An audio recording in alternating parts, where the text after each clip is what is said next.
ଅକ୍ଷୟ ତୃତୀୟା 2025 କେବେ ପଡ଼ୁଛି? 30 ଏପ୍ରିଲ ବୁଧବାର ଦିନ ଅକ୍ଷୟ ତୃତୀୟା ପଡ଼ୁଛି। ଅକ୍ଷୟ ତୃତୀୟା ସେଦିନ ବିଲରେ ଧାନ ମୁଠି ବୁଣାଯାଏ।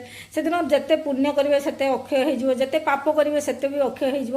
ସେଦିନ ଯାହା କିଣିକି ଘରକୁ ନେଇକି ଆସିବେ ଧନ ବୃଦ୍ଧି ହେବ। ତ ବହୁତ ଲୋକ ସୁନା ଗହଣା କିଣନ୍ତି, ଯେଉଁଟାକି ବହୁତ ଭଲ, କିନ୍ତୁ ସମସ୍ତଙ୍କ ପାଇଁ ସମ୍ଭବ ନୁହେଁ। ତ ରୂପା ବି ଆପଣ କିଣିପାରିବେ। ମୁଁ ମୋର ଲଙ୍ଗ ଭିଡ଼ିଓରେ କହିଛି ରୂପାର କଳସ ଆଣିକି କେଉଁଠି ସ୍ଥାପନା କରିବେ, ସୋ ଦ୍ୟାଟ୍ କି ଆପଣଙ୍କର ଇନକମ୍ର ରାସ୍ତା ଖୋଲିବ ଆଉ ସେଭିଙ୍ଗସ୍ ହେବ। ଧୀରେ ଧୀରେ ଘରର ଧନ ଧାନ୍ୟର ବୃଦ୍ଧି ହେବ।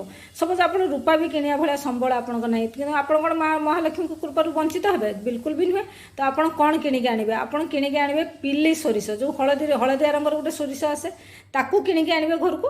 ଆଉ ସୈନ୍ଧବ ଲବଣ, ଯେଉଁ ଟାଟା ସଲ୍ଟ ନୁହଁ, ଯେଉଁ ରକ୍ ସଲ୍ଟ, ସୈନ୍ଧବ ଲବଣ ଆପଣ କିଣିକି ଘରକୁ ଆଣିବେ। ଏଇ ଦୁଇଟା ଜିନିଷ ଘରକୁ ଆଣିବେ।